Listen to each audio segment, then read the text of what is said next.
Hello, Wicked here, and it's been a while since I've done a movie review. Last one was Gladiator on June 20th. Jesus Christ, didn't realize it was that long ago. Anyway, this movie is called Finch, that released in 2021, and if it wasn't for Tom Hanks' name on it, I would have never known it existed. Because I was just randomly looking up his wiki to see if he's done anything recently, because he's my top three favorite actors ever. Probably go Tom Cruise, Tom Hanks, and I guess Adam Sandler. Move this man!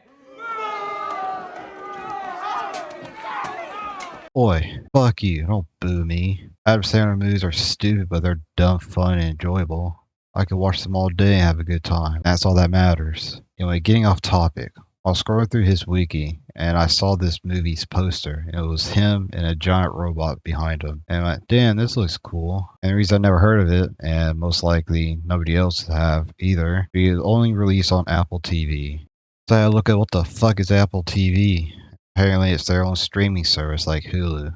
May it rest in peace. I never knew that because, well, I haven't used an Apple product since the iPhone 4 days. After that, I switched to an Android and never looked back because I like my freedom and not being stuck inside a closed garden. But speaking of Apple, the reason it went to Apple TV is because for the production of the movie rights were in a bidding war with multiple major studios. And in the end, it was Abbey Entertainment that won and got Universal Pictures to produce it. But in 2017, the movie got put on a blacklist of most likely to never getting made. But 3 years later, it was made, surprisingly. And it was rated for release in 2020. But COVID happened, so it got delayed 4 times in 2021. From April to August 13th to August 20th to November 5th. Like, goddamn, just release the fucking movie already. So Apple TV stepped in and got streaming rights for it, while Universal got rights of everything else.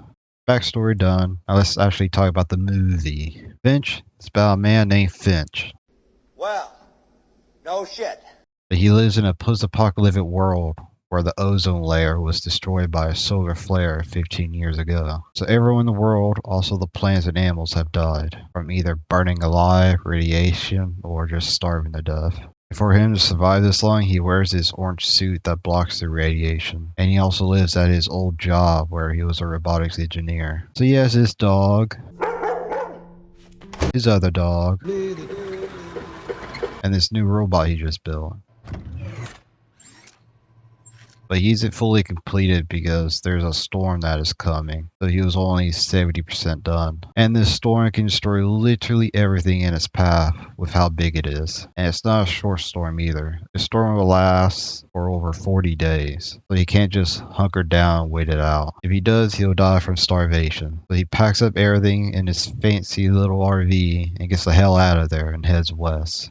But that's it of me telling the story. All this happens like in the first 15 minutes, so I'm not spoiling much. And this movie is just under 2 hours. And I feel like it could have been longer, like maybe an extra 40 or 30 minutes. Because it being under 2 hours, they don't really fully flesh out everything. Like some parts aren't fleshed out, other parts are rushed.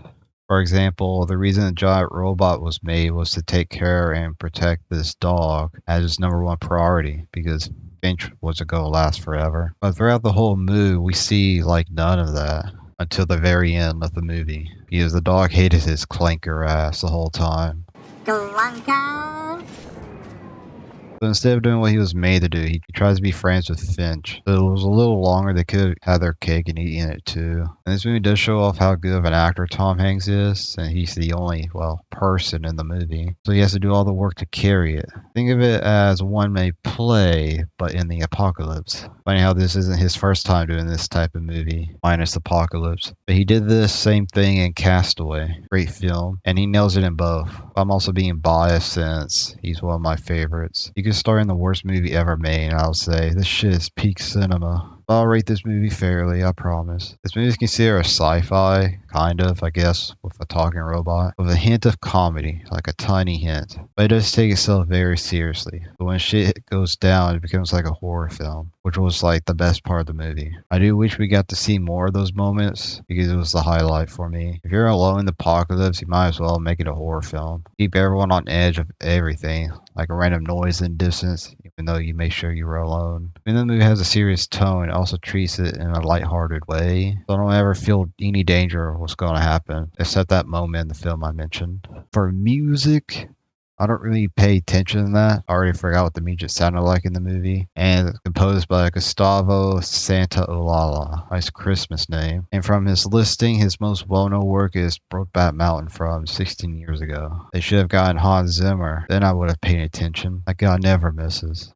Alright, on to the rating. I would give it a 7.5 out of 10. It could have been an 8 or a 9 if it did the things I previously mentioned, like longer run time, scenes being fleshed out more horror elements of being alone, better relationship with a robot and the dog. And this part is a spoiler, so skip ahead to this point if you don't want to hear it. So you have 3 seconds to make up your mind. 3, 1, alright. Let's talk about the ending. I didn't like how open-ended it was. And the reason for that was there was an extended epilogue film that was cut during editing. It was about the robot and the dog traveling and running to other humans, but they were friendly and took them in, and the movie would end there. But they cut it out because they wanted it under 2 hours, which I believe was a mistake. I don't like open-ended endings in movies. I like to have closure as well. The movie is coming to a close, so give me one. And it having an open ending, I just doubt this movie will ever get a sequel. It was hard enough to make the first one. That's why it went from like an 8 to a 7.5.